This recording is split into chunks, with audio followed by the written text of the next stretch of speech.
Hello. Alright, my name is Amina. Tajuddin. Sana Shah. Khalid. Who's Ahmed? My name is Harisa Muhammad. Okay, we can begin.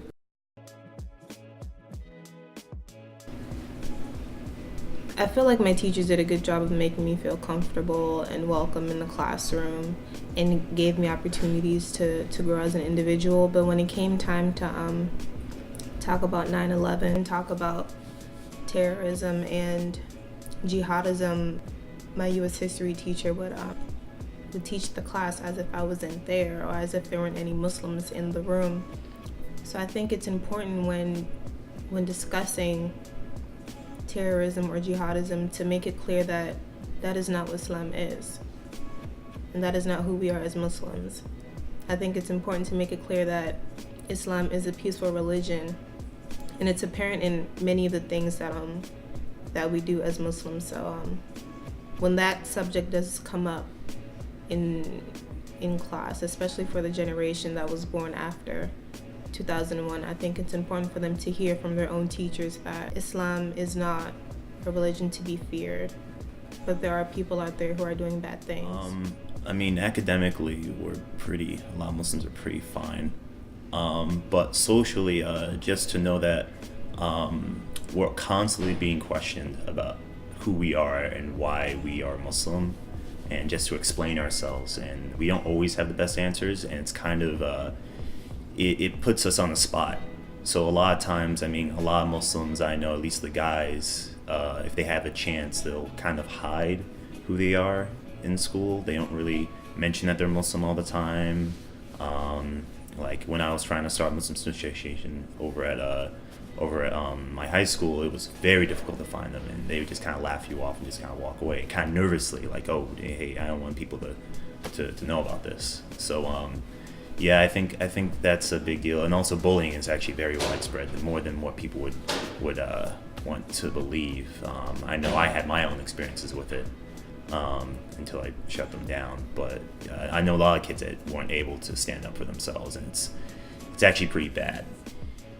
I feel like as Muslims we often feel like an other in the classroom, because a lot of our history that's taught in the classroom is very Christianity and very Eurocentric. We don't really learn about the diversity that's in Islam as well as in other cultures, and I really think that's important to our academic experience.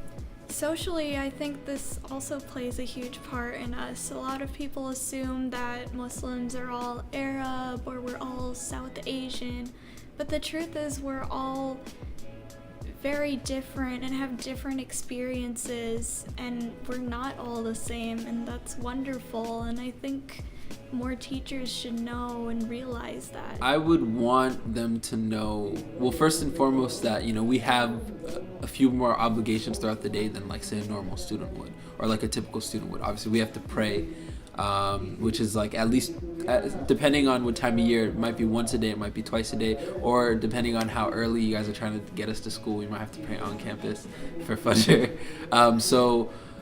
Just for teachers to be cognizant of the fact, like, have them know first off what, like, the concept of prayer is and why we have to do it, why it's like not like a choice, but like something that we kind of have to do.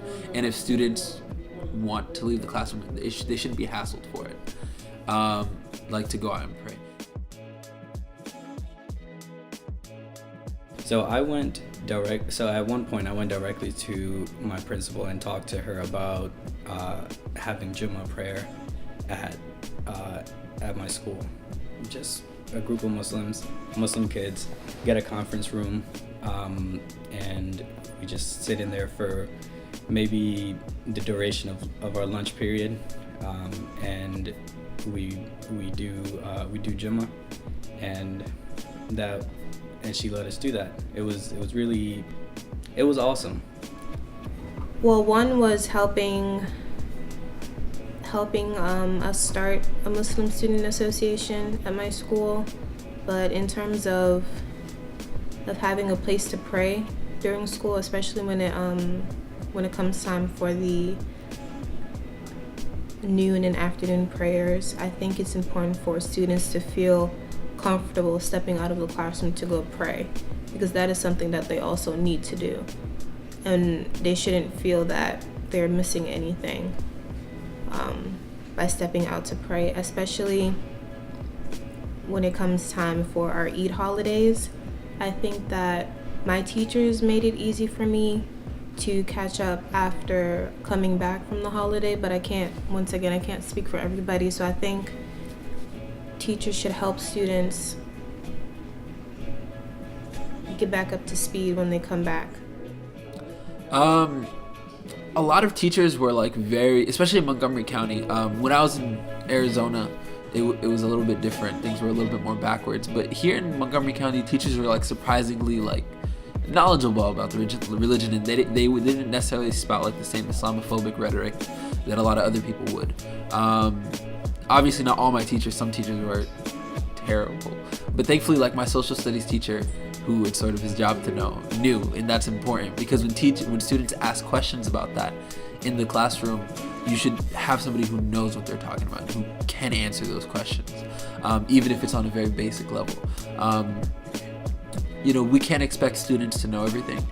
Obviously, they're in school to learn, but the teacher should have a basic understanding of some of the major religions of the world. And Islam, again, is the second largest organized religion in the world, and it's kind of important for people to know about, especially as like 1 in 7 people you meet will probably be a Muslim.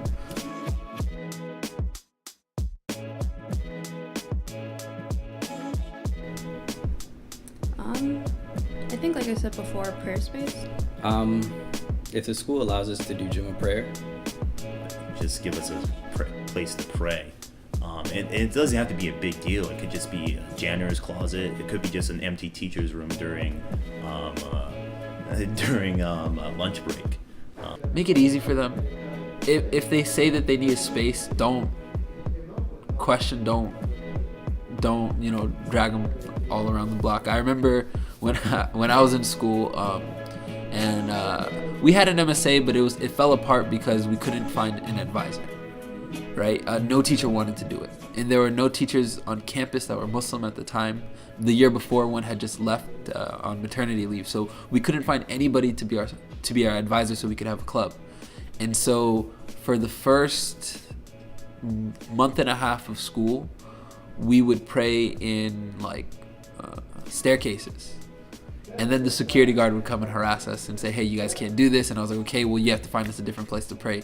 And so he was kind of quiet after that, but we ended up taking it to the principal, and I like chased her. Like I kept coming to her office over and over again, and she wouldn't see me until finally she did.